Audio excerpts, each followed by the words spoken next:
Thank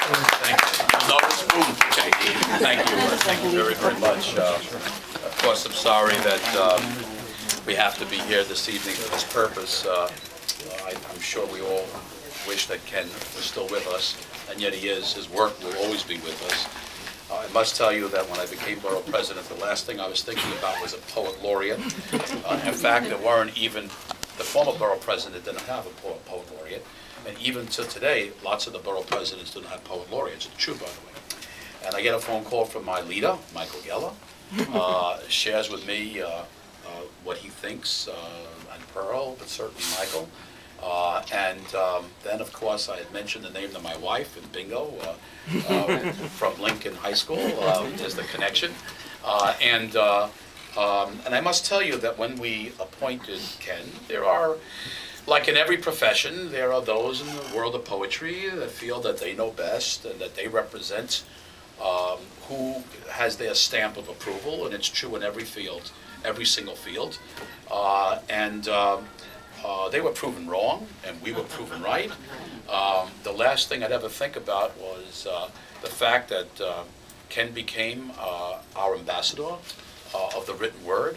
And unlike most poet laureates that sat back in their, wherever their offices are or homes, and you know, maybe would write back or show up every now and then, as you know, he established, unlike any other borough in this city for decades, a regular poetry session right here at Barnes & Noble's, encouraged mature people and younger people to become interested in poetry, nourished them, promoted them, and was the happiest guy, as if everyone that submitted poetry to him, and when I submitted poetry, people getting a hold of me, I didn't even read half the time. I just sent it over to Ken. That's okay, you'll forgive me. It's not my personal thing, but I sent it over to Ken, right? You know, Pearl, I sent it over to him. And each one that he received was like a child, as if it was his kid.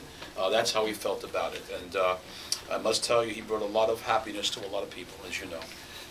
And made a real difference here in Brooklyn. So much so that before, when I became borough president, not one person wrote to me about becoming a poet laureate. You have no idea how many letters, phone calls, one or two people that camp out in front of my office. So help me, I think they're whatever it is. that you have no idea how many people are calling, and I'm not joking. From every corner of Brooklyn, they want to be the next poet laureate. Why do they want to be the next poet laureate? It doesn't pay anything, as you know. I wish it did, but it's not. It's purely pro bono. And the reason why is Ken made it into something. You saw it was in the Brooklyn papers a few weeks ago. They want to have a contest. Who should be the next Brooklyn poet laureate? And I'm going to establish a committee, Michael and Pearl, and let the committee review and make a recommendation. It'll be a fair committee, that's for sure. But it goes to show you that where his position before had no interest, Ken made it into something marvelous, something exciting. So much so that every poet or anyone who thinks they are a poet all want this position of Brooklyn Poet Laureate. So that way I'm excited, but there'll never be anyone that replaces Ken. We all know that.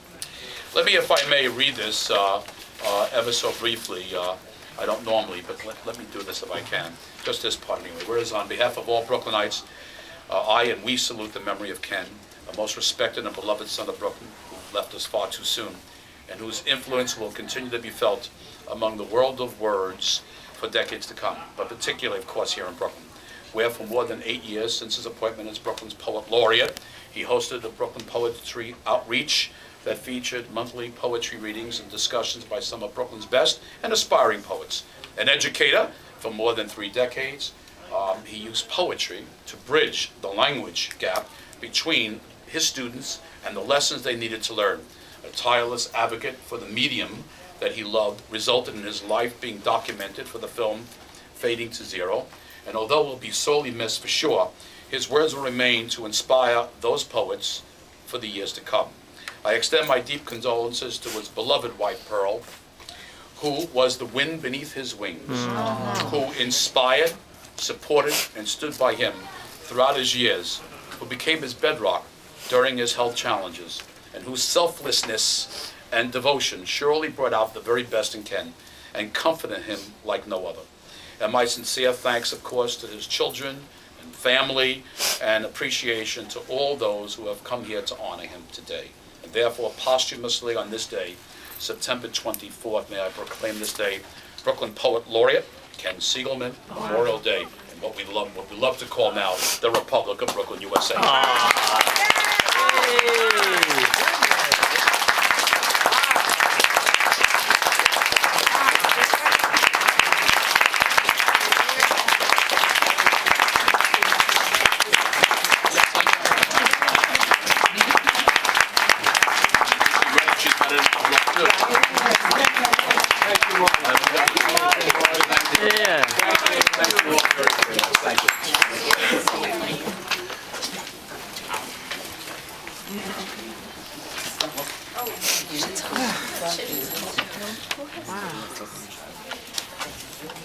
I will find tissues. We all need them. We have to thank Marty Markowitz. So we have a video tribute to Ken that was lovingly made by his wife Pearl, and we're going to put that together here. So direct yourself to this screen.